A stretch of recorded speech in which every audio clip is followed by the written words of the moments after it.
Well done, guys. Awesome. Congratulations. 7 years it's been for us, before we had these two, and we've been chasing a podium ever since. So, yeah, we're very excited to finally have made it.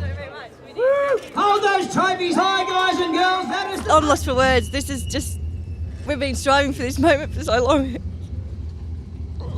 It was a tough run. We had to nurse the car. We had the Porsche behind us. We knew we had a lead on him. If he caught us, it was a different game for us.